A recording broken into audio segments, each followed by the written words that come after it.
A very good morning to all the parents who are tuned in to Facebook Live this morning. I am Larry, your host for today, and we are very honored to have with us this morning Minister Chan Chun Sing, Minister for Education. A very warm welcome to you, Minister Chan. Makan Already?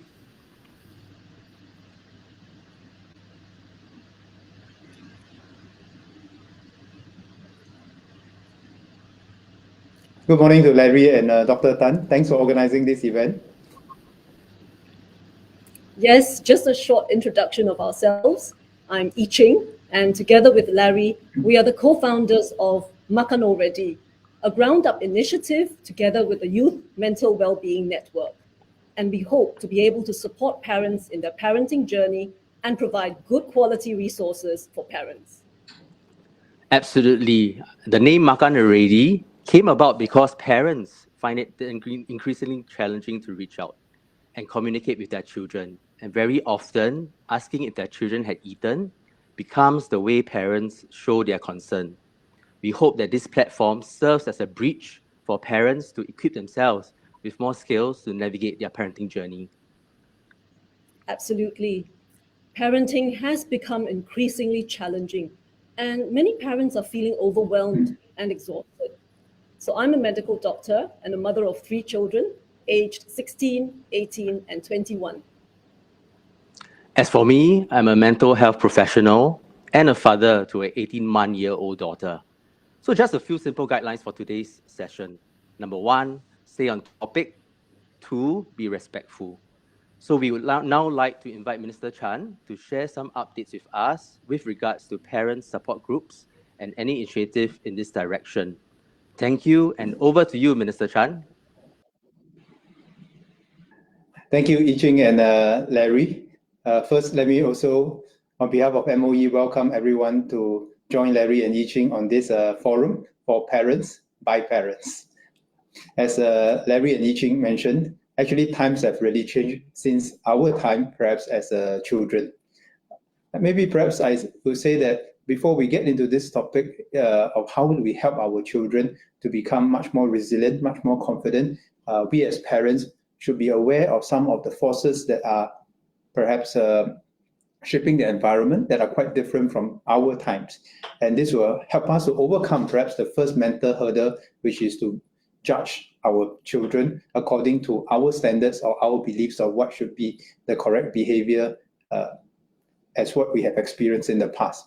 So perhaps as I was reflecting on this topic the last few months, I think there are at least 3 sets of factors that have changed that impact on our children quite differently from what we have experienced perhaps when we were children.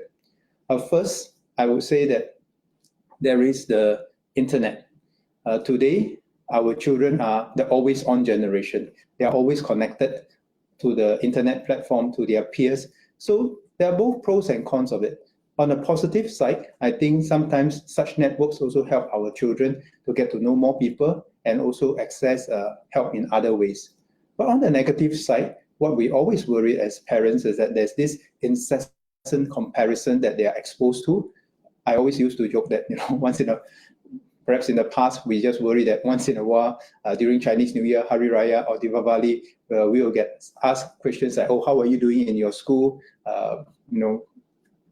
Where do you stay? And all kinds of questions, inconvenient questions, perhaps like this. But today, actually, our children are exposed to this every day. Every day, they see what other people are doing, and then they feel that perhaps there's this sense that they need to keep pace with what's happening elsewhere. So this is a very big change compared to the past. The second reason that I think that we should be conscious of is that unlike the past, today we have what we call the nuclearization of the family. Family units are much smaller. There is less of the extended family network of support that we perhaps could be used to in the past. Many of us in the past perhaps would have stayed with our grandparents and relatives in an extended family. So the level of support is quite different. And on top of that, today, I think many of our parents are double income families and both parents are working. So time is really a premium for our parents to spend time with their children, especially quality time in conversations to help them understand one another. And the third factor I think that has changed compared to our generation is that competition is much more global today. In the past, our competition could be much more local. We seldom compare with other countries and so forth. But today, I think the competition has really gone global. We know what's happening elsewhere in different parts of the world. We know what people are eating, what people are dressing up with, and how people's quality of life may be. And somehow, if we are not careful, that again sets us on this path whereby we are incessantly comparing ourselves with others.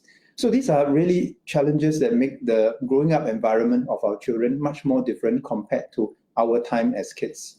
Now, then the question is, having said all this, we can't change the environment totally. What can we do as parents to help our children to grow up to be much more confident and sure-footed as they navigate through this much more complex environment?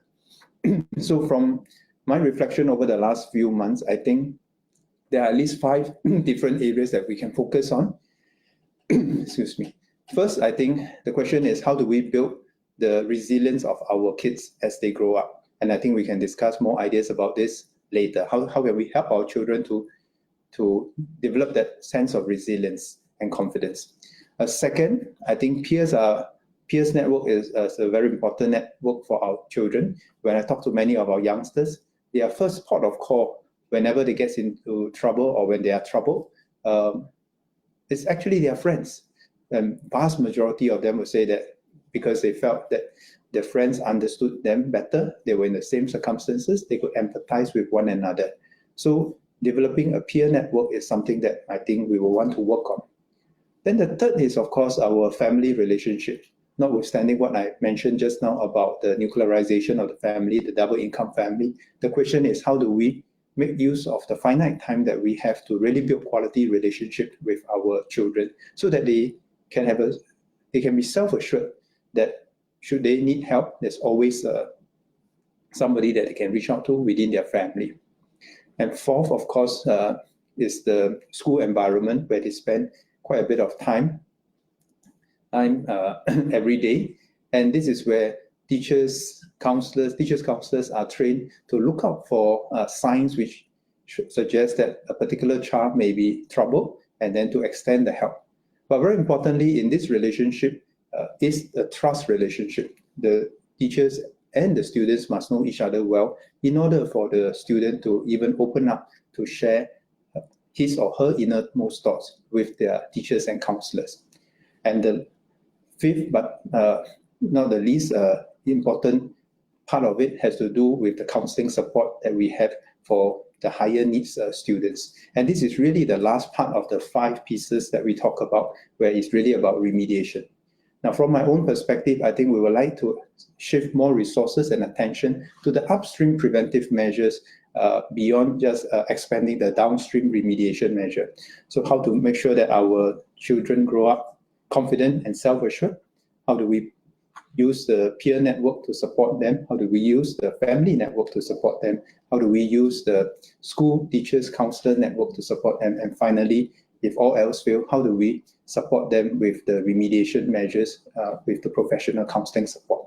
So this is just how I'm thinking about this issue, and I'll be happy to discuss with all of you more in depth on the specific ideas that we can do to help better take care of our children and allow them to grow up in a sure-footed manner in this much more complex world.